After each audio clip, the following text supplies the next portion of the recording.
تم لوگ تو آتے ہو بیان سن کے چلے جاتے ہو, جو میرے واٹس ایپ پہ دھمکیاں آتی ہیں نا مجھے, میں ابھی اپنا واٹس ایپ کھول کے آپ کو دکھاؤں اور مجھے جو دھمکیاں ملتی ہیں اس پہ میں تو FIR کٹا سکتا ہوں, جو قتل کی دھمکیاں. ابھی میں نے انجینئر کے بارے میں بیان کیا نا کہ 295C نہیں لگتی, اس پہ جو مجھے واٹس ایپ پہ دھمکیاں آئی ہیں کہ تو بھی گستاخ ہے, تو بھی واجب القتل ہے, پورا ایک طویل سلسلہ دھمکیوں کا چل رہا ہے. سمجھ رہے ہو کہ نہیں سمجھ رہے؟ پورا ایک طویل سلسلہ چل رہا ہے اور کہہ رہے تو نے انجینئر کو فیور کیا ہے. اچھا, میں نے اسی بیان میں جس میں نے پچھلے جمعے کے بیان میں یہ کہا تھا کہ 295C کا کیس نہیں بنتا, اسی میں میں نے آگے پورا بیان سنو, پوری میں نے ڈیٹیل بتائی ہے کہ بھائی میں اس آدمی کو فیور نہیں کر رہا, اس کو میں نے فیور کرنا ہوتا میں جہلم تھوڑی جاتا. پوری ڈیٹیل میں نے بتائی ہے. بھائی ہم اس کو فیور نہیں کرتے, اس کی جو غلطیاں اس کو غلطی کہا جائے گا, لیکن اور پھر میں نے یہ بھی بتایا کہ 295C کا قانون درست ہے, یہ قانون تبدیل نہیں ہونا چاہیے, ختم نہیں ہونا چاہیے, لیکن اس کا غلط استعمال رکنا چاہیے. کتنا بیلنس بیان تھا. ادھر سے الگ دھمکیاں آ رہی ہیں کہ تو گستاخوں کو سپورٹ کر رہا ہے, اور اپنے والوں سے الگ دھمکیاں آ رہی ہیں. اپنے والوں سے وہ دھمکیاں یہ آ رہی ہیں کہ وہ بھی دھمکیاں دے رہے ہیں کہ تم اس کو گستاخ کیوں نہیں قرار دے رہے. تو یار ہم تو دونوں طرف سے ہی گئے, اپنے دیوبندی بھی ہمیں لتاڑ رہے ہیں اور وہ جو دوسری پارٹی ہے وہ تو ویسے ہی لتاڑ رہی ہے, ہم تو بالکل تنہا ہو گئے. کیا خیال ہے؟ تو ہم نے مشورہ کیا, ہم نے کہا بھائی جو حق ہو اس کو بیان کرنا چاہیے, باقی انجینئر کو سپورٹ کرنے کا تو سوال ہی پیدا نہیں ہوتا میرے بھائی. اس کی جو بدماشیاں, اس کی جو بدتمیزیاں, جو صحابہ کے بارے میں نازیبہ کلمات, ہم تو صرف 295C کے, کیونکہ جب آپ کسی کو گستاخ قرار دیتے ہو تو اس کا مطلب کافر قرار دے رہے ہو. اور جب ہم فتویٰ سیکھتے ہیں نا اس میں سب سے پہلے یہ اصول سکھایا جاتا ہے کہ کچھ بھی ہو جائے تمہارے قلم سے, تمہاری زبان سے کسی کے لیے کافر کا لفظ نہ نکلے جب تک صاف طور پہ کوئی اسلام چھوڑنے کا اعلان نہ کر دے, یا ایسی معاذ اللہ گستاخی کرے جس میں توہین کا ایک پہلو کے علاوہ کوئی پہلو نکلتا ہی نہ ہو, جس میں پتا چلے کہ اس شخص کی نیت توہین ہی کی تھی اور کوئی نیت ہو ہی نہیں سکتی. جب تک 1% بھی چانس ہونا اس کو گستاخی کے فتوے سے بچانے کا تو اس کو بچایا جائے گا. تبھی تو میں نے ریفرنس دیا تھا کہ آپ مجھ پہ اگر اعتراض کرتے ہو تو آپ دارالعلوم کرنگی سے فتویٰ لے لو, وہ بھی تو علماء, ان کو بھی تو دیوبندی کہا جاتا ہے, حالانکہ وہ اپنے آپ کو دیوبندی نہیں کہتے, وہ سمپل مسلمان کہتے ہیں, لیکن لوگوں نے ہم سب کے کھاتے میں دیوبندیت کا نام ڈال دیا ہے. بھائی ہم تو وہ مسلمان ہیں جو ہندوستان میں جب اسلام آیا تھا ہم اس کو فالو کر رہے ہیں, تو ہمیں جو لوگوں نے دیوبندی کا بریلویوں سے فرق کرنے کے لیے کہا, ورنہ ہمارا کوئی فرقہ نہیں ہے. آپ دارالعلوم کرنگی سے فتویٰ لے لو, آپ بنوری ٹاؤن سے فتویٰ لے لو, جامعہ فاروقیہ سے ریٹن فتویٰ لے لو, کوئی بھی اس بیس پہ انجینئر کو کہ اس نے عیسائیوں کی طرف غلط بات منسوب کی ہے, یہ کیس تو بنے گا کہ عیسائیوں پہ جھوٹا الزام لگایا, یہ کیس بھی بنے گا کہ عیسائیوں کے بارے میں غلط بات کی, عیسائیوں کو غیر محفوظ, یہ سب بن سکتے ہیں اگر کوئی بنانا چاہے. بنے گا نہیں بنے گا یہ مجھے نہیں معلوم, لیکن یہ کہ اس نے خود نبی کی توہین کی ہے, اس میں 1% بھی اگر شک کا فائدہ دیا جائے گا نا تو وہ اس کو دیا جائے گا جس کی گردن اڑانے کا خطرہ ہو, اس کو بینیفٹ دیا جائے گا, اس کو فیور دیا جائے گا. اسلام کا قانون ہے, اس لیے کوئی بھی معتبر دارالافتاء فتویٰ نہیں دے گا. میرا قصور یہ ہے کہ میں چونکہ میڈیا میں بیٹھا ہوا ہوں تو میں نے میڈیا پہ ایک بیان داغ دیا. اچھا کچھ لوگ یہ بھی کہہ رہے ہیں اصل میں خود بھی بیچارہ ڈسا ہوا ہے نا, خود بھی الزام لگ چکا ہے تو اس لیے فیور کر رہا ہے. میرے بھائی آپ جب مجھ پہ الزام لگا تھا نا, اس سے پہلے کہ میرے بیانات سنو, اس میں بھی میں یہی باتیں کر رہا تھا. اس وقت بھی میں یہی کہہ رہا تھا کہ 295C کو کھلواڑ مت بناؤ. اس سے پہلے بھی میرے بیانات آسیہ بی بی والے کیس میں اور اس کے بعد بھی جتنے ہوئے اس میں بھی میرا بیان یہی تھا. تو کوئی کہہ رہا ہے ڈر گیا, کوئی کہہ رہا ہے گستاخوں کو فیور کر رہا ہے. بولتے رہو بھائی, ہماری تو جو سمجھ میں آئے گا ہم وہ کریں گے. ڈرنا ہوتا نا تو نہ میں یہ بیلنس بات نہ کرتا, پھر میں جو فریق زیادہ پاورفل ہے اس کو فیور کر رہا ہوتا پھر میں. اچھا سوال یہ کہ اگر باپ کی زندگی میں کوئی بھی بھائی مکان پر جو کہ باپ کی جائیداد ہو خرچہ کرے یا کوئی کیمرہ وغیرہ بنوائے یا اور دیگر کام کروائے تو کیا وہ اس کے بدلے میں باپ کے مرنے کے بعد وراثت میں, اچھا کمرہ وغیرہ بنوائے, باپ کے مرنے کے بعد وراثت میں سے وہ رقم جو اس وقت اس نے مکان پہ خرچ کی تھی کیا کٹوتی کر سکتا ہے یا اس کو وہی حصہ ملے گا جو شریعت نے کہا ہے؟ دیکھو باپ کی زندگی میں بھائی نے مکان پر, اچھا باپ کے مکان پہ کمرے وغیرہ بنوائے ہیں, یہ بہت سوال آتا ہے کہ ابا کی زندگی میں ابا کے مکان پہ پورا پورشن بنا دیا, کمرے بنا دیے, تو اس میں اگر ابا کے گھر میں ریپیرنگ کا جتنا بھی کام کیا ہے وہ تو واپس نہیں ہوگا, سارا فری پاکٹ کا وہ ثواب سمجھا جائے گا. نلکے لگا دیے, ٹائلیں لگا دیں, کمرہ ٹوٹ رہا تھا یا واش روم کو ریپیئر کر دیا یا نیا واش روم بنا دیا, سب فری پاکٹ کا ہے. سمجھ رہے ہو؟ مرنے کے بعد وراثت اتنی ملے گی جتنی دوسرے بھائیوں کو ملے گی. البتہ اگر کسی نے پورا اپنے پیسوں سے اوپر پورشن بنا دیا, ایک بھائی نے پورا الگ سے پورشن بنا دیا, سارا اپنا پیسہ خرچ کیا اس میں, پورا پورشن گھر بنا دیا اوپر. پھر یہ گھر کا مالک ہے, یہ نیچے والا بیٹا, یعنی نیچے والا بیٹا نہیں, وہ بیٹا جس نے یہ پورا پورشن بنایا ہے, وہ اس اوپر والے پورشن کا مالک ہے. لیکن اب مالک ہو کے ہوگا کیا, کیونکہ چھت کس کی ہے, ابا کی.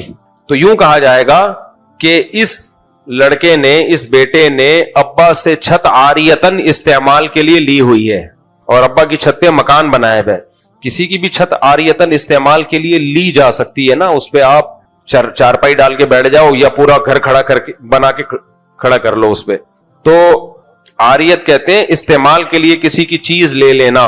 جیسے لوگ ایک دوسرے کی بائک لے جاتے ہیں کہ یار مجھے ذرا بائک دے دے, میں دہی لینے جا رہا ہوں, یار ذرا جو ہے ایک دن کے لیے اپنا کمرہ دے دے رہنے کے لیے. فری میں جو چیز دی جاتی ہے نا, فری میں, کوئی رینٹ کے بغیر, تو جب چاہو واپس لے لو, آپ کو یہ اختیار ہوتا ہے, جب چاہو وہ واپس لے لو. حتیٰ کہ اگر اس میں کوئی ایگریمنٹ ہو تو وہ بھی شرعن کالعدم ہے.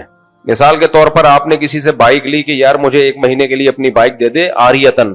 عاریتن کا مطلب کوئی کرایہ نہیں ہے, بس وہی استعمال کے لیے. تو اس نے کہا ٹھیک ہے ایک مہینے کے لیے لے جاؤ, لیکن اسے اگلے دن خیال آیا کہ یار واپس دے دے, تو اس کو حق ہے واپس لے لے, کیونکہ کوئی معاہدہ تھوڑی ہے, یہ تو ایک تبرع ہے. تبرع کا مطلب ہوتا ہے کہ احسان ہے.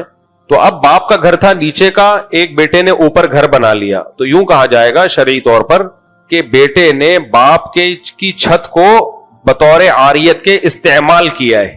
اور میں نے بتایا جو چیز بطور عاریت کے استعمال ہوتی ہے, تو جس کی چیز استعمال ہو رہی ہے اس کو ہر وقت شریعت نے یہ رائٹ دیا ہے کہ وہ اس کو بولے کہ یہ خالی کرو.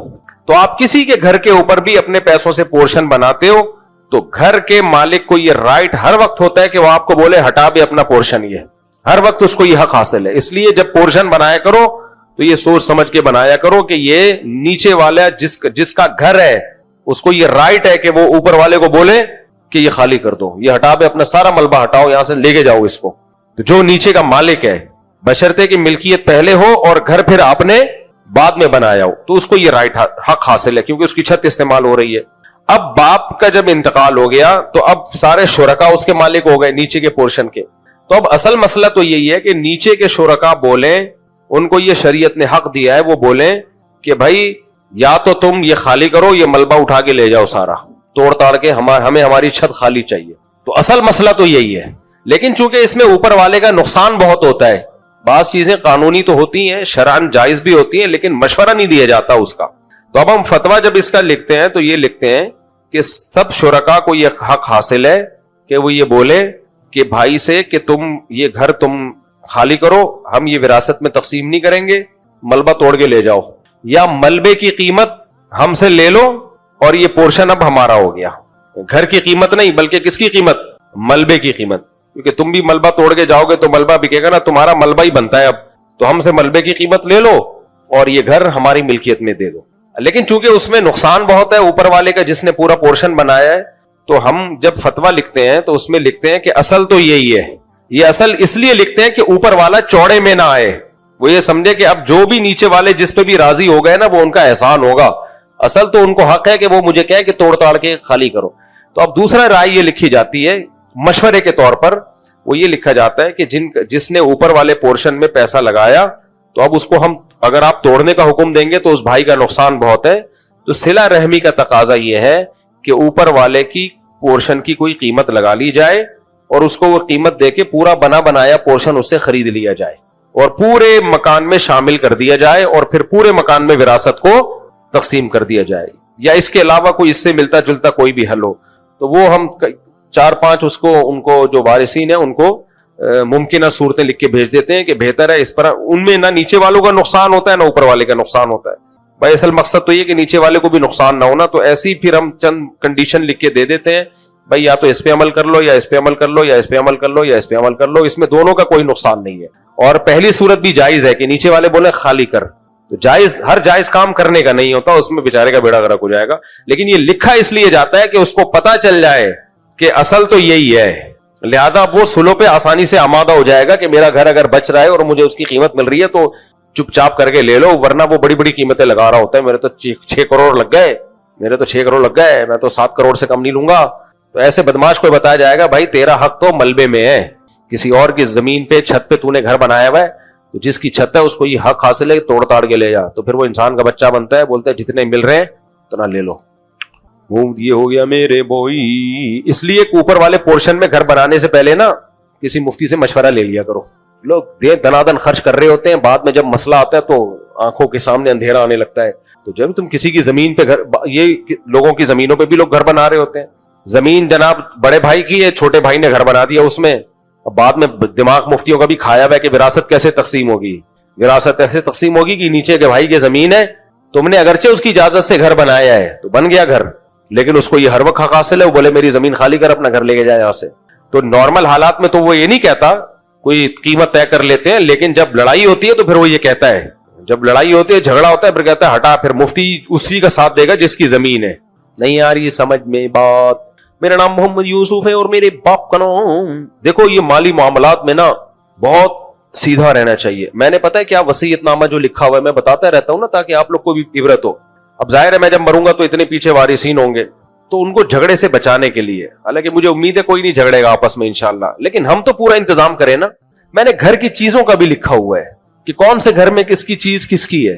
تو اس میں نے لکھا ہوا ہے کہ میرے گھر میں جتنا سامان ہے وہ جو زوجہ اس گھر میں رہ رہی ہے سارا اسی کی ملکیت میں ہے, تاکہ اس میں وراثت کا مسئلہ ہی کھڑا نہ ہو کہ ملکیت میں دے دیا سارا فرنیچر, فریج, چولہے مولے جو بھی ہے.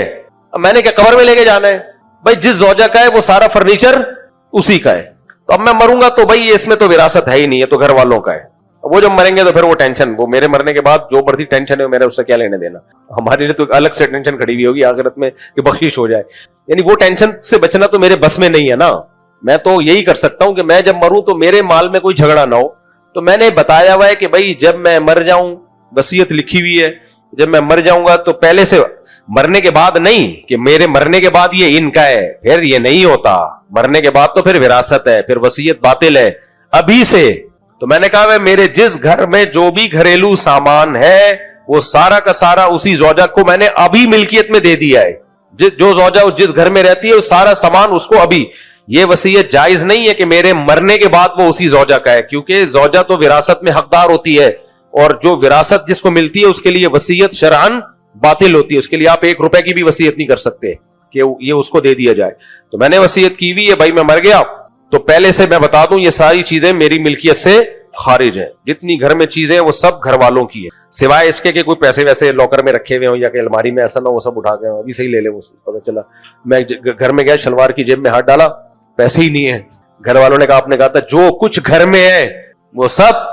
تو میری شلوار کی جیب سے جو پیسے, یا قمیض کی جیب سے جو, شلوار میں تو جیب نہیں ہے, قمیض کی جیب سے جو پیسے نکلے وہ کس کے ہیں؟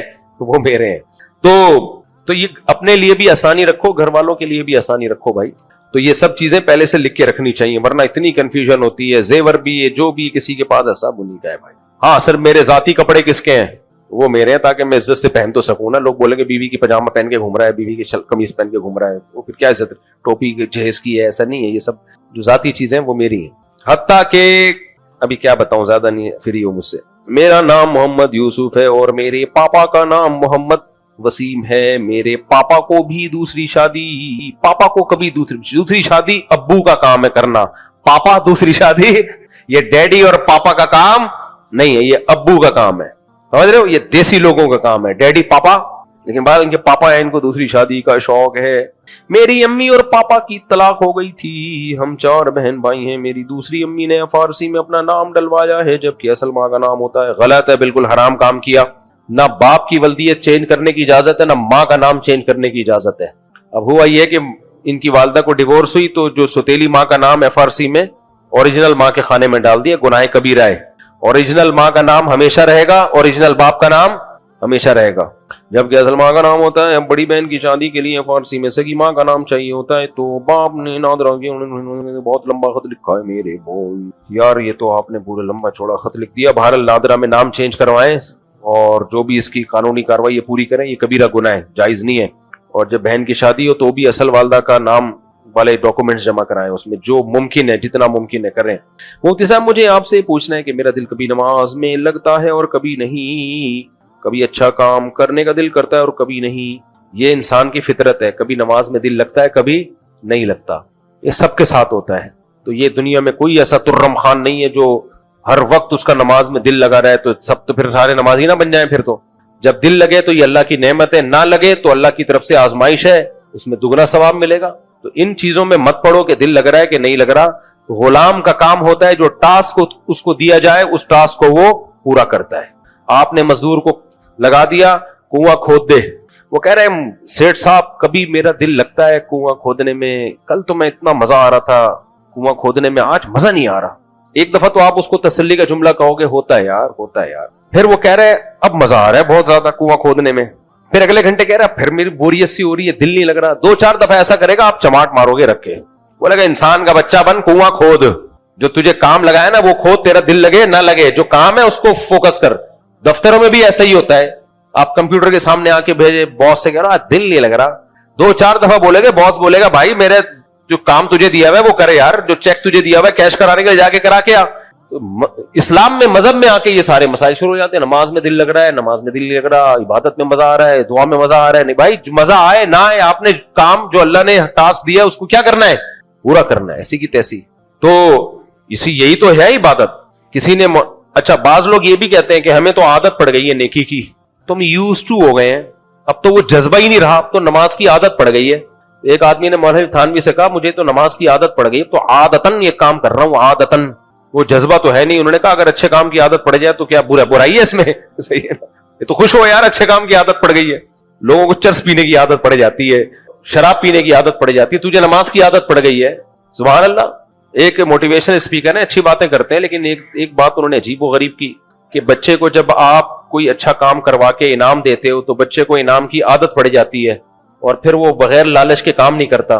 تو ٹھیک ہے ہمیشہ انعام دینا ٹھیک نہیں ہے, لیکن بچے کو کاموں کی عادت ڈالنے کے لیے نا اگر کوئی انعام دے کے عادت ڈالی جائے تو اس میں کوئی حرج نہیں ہے. عادت پڑنے دو, بھلے لالچ میں ہی پڑ جائے, بھلے لالچ میں ہی پڑ جائے, کیونکہ جب عادت ایک دفعہ پڑ جاتی ہے نا پھر لالچ نہیں بھی ہو تو کرتا ہے آدمی کام. تو عبداللہ ابن مبارک بہت بڑے محدث گزرے ہیں, بہت بڑے بزرگ گزرے ہیں.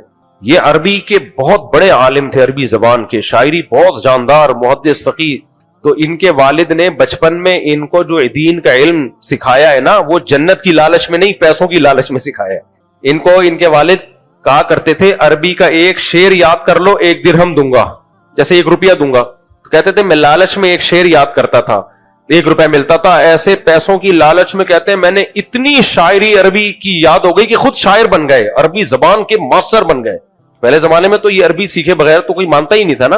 تو خود کہا کرتے تھے تعلمنا العلم لغیر اللہ او کما قال, کہ میں نے علم حاصل کیا غیر اللہ کے لیے, دنیا کے لیے, لیکن جب علم آیا تو اس نے میرے دل سے دنیا نکال دی.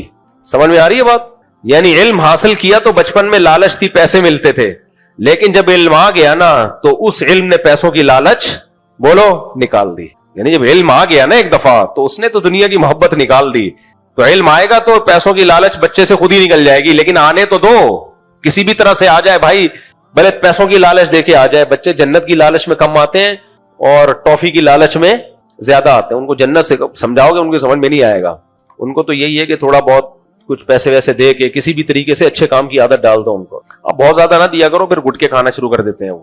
آج ہمارے گارڈ نے اللہ معاف فرمائے اتنی بڑی پان کی پیک تھوکی ہے, ہمارے دوست ہے, وہ نیا فرش بنا ہوا تھا, اس کی چیٹیں وہاں تک گئی. میں نے اس کو بولا نہیں, میں نے کہا یار تو پان کھاتا ہے؟ کہتے استاد جی کبھی کبھار کھاتا ہوں, لیکن جتنی بڑی پیک تھی نا وہ کبھی کبھار والی لگ نہیں رہی تھی. یار اچھا آدمی ہے لیکن پان کھاتا ہے یار.